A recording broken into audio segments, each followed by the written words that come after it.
met in March, perhaps. Started dating in May, engaged in July, married in August. You have to be decisive to be in retail. I've had my shop for 32 years.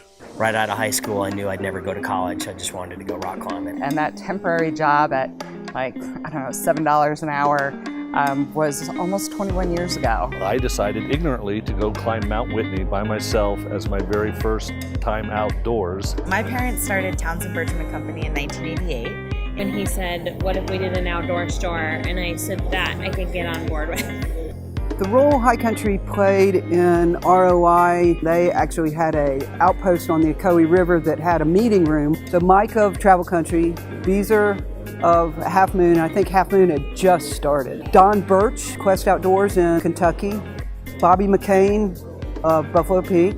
One weekend up on the Ocoee River in Tennessee in that event facility, discussing what they could do as a group of specialty, small, privately owned mom and pop shops to move the industry forward. Tom Vallone from Great Outdoor Provision Company was the first guy to invite me into Grassroots Outdoor Alliance, or what we were at the time, ROI. I received a call from Dawson Wheeler. We've started this group and we'd like you to be in it. I can tell you right off the bat that you'll save enough in Smartwool to pay your dues. I came to the first rendezvous, met a couple of the ROI folks, and was like, okay, well, if we're going to be a specialty brand in the outdoor industry and a next generation Patagonia, we need to connect with this group. Crusty lot, I will just say, in some respects. Yep. We all pile into this beautiful mountain setting with way too much wine. So anyway, it ended up being this wild party in the mountains of the Sierras that you had to get up every morning and go to your line showings, or else. I was in Virginia. That was probably the worst experience. No air conditioning, so it was a summer heat wave in Blacksburg that summer. There was a number of shows when the Snowbird Bar literally ran out of every kind of whiskey. Those Snowbird shows, that was the start of trying to meet requirements of doing business with each other. How can we make that cycle easier? So buying group, highly leveraged, moving to cooperation, to shared information, to shared business practice improvements with vendors was the show. You'd be showing like shorts, t-shirts, running clothing, and people were in every down suit, down booties, just hunkered down, shivering. And I looked Dave Matz in the eye and I said, we are not going to do this again. We're in Stone Mountain, Georgia, and we're at this resort. We pull up to the buffet and it's crab claws and steak. And to this day, 15, 20 people at every show bring up. The move to Ogden, as strange as this will sound, was, I think, the beginnings of Grassroots taking itself seriously in terms of a business organization. My first show was in Loveland in the spring of 2015, and Hope was literally doing the scheduling by hand.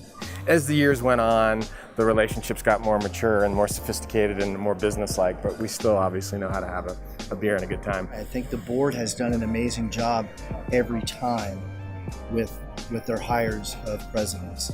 Roanne, who I'd known for years while she was at Marmot, was just the perfect blend of somebody that was authentic from the outdoor industry. Everybody loved her. She was a total athlete and accomplished outdoor enthusiast, and at the same time had a vendor mentality, but a huge respect for what specialty retail means and the importance of it. Like, we were kind of a really good combo because Wes was really good at follow through and I was maybe too good at idea creation. And so it kind of worked really seamlessly and smoothly, although it maybe came close to breaking us both. Yeah, it's exactly the case. Rich's response when I asked him about interviewing for the World Grassroots president was, wow. My answer was, fuck no. That is a crazy person job. Could have that very well been his internal dialogue? Yes, probably.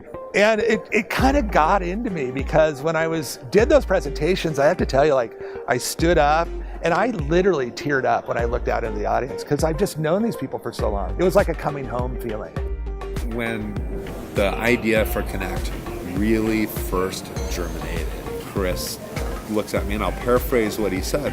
What would it look like if we invited other retailers and other brands, invitation only, and kind of change the dynamic in the show cycle? But we knew it was going to be a big deal, and we knew it was going to cause some waves. What I feel about Grassroots' place in our relationship with the outdoor industry is reflected in our relationship, what's going on around trade shows and Outdoor Retailer and OIA. You know, this started with Outdoor Industry Association, you know, the board coming to the conclusion that they will never be the voice of independent retail, that Grassroots Outdoor Alliance is the voice for specialty retail. And let's use them. Let's not try to duplicate their effort. So they put their support into us, since we had evolved to the place where, you know, that's how we are seen and that's our duty to our industry. We are into this. You know, me taking my kids to Mount Rogers backpacking for 3 or 4 days on the Appalachian Trail, just that kind of thing, it's just, that's inspiring. It's just fun to watch. And I want to get other people out there doing that same thing. The real power is in like the sharing of the information and the kinship. Yes, we all sell outdoor stuff, but we all do it completely differently. You know, it's been a privilege to be part of this industry, and I think I owe a tremendous amount of thank you to everybody in Grassroots that allowed me to come in, allowed me to be on the board, allowed me to participate. A new wave of young, very smart people coming into our business, and that to me is really special. How we engage with the industry and how the other pieces of the industry engage back with us is one of the most important things that we could be doing. Amazon's not going away, but neither is touchy-feely personal customer service. It's about working together. It's about building relationships, and that's what this whole organization is about. And it's the biggest benefit that I've gotten out of it is getting to know people all over the country. We are all different and unique, and we are all the same. That's beautiful.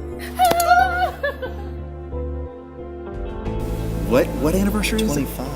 Wow, you are awesome. Happy 25th. Happy 25th. Yeah, 25th anniversary. Congratulations, everybody. Well, I would just like to say thank you to everyone who's been a part of it. Congratulations, making it 25 years. Grassroots is awesome, and I see it continuing on because it's valuable for everybody.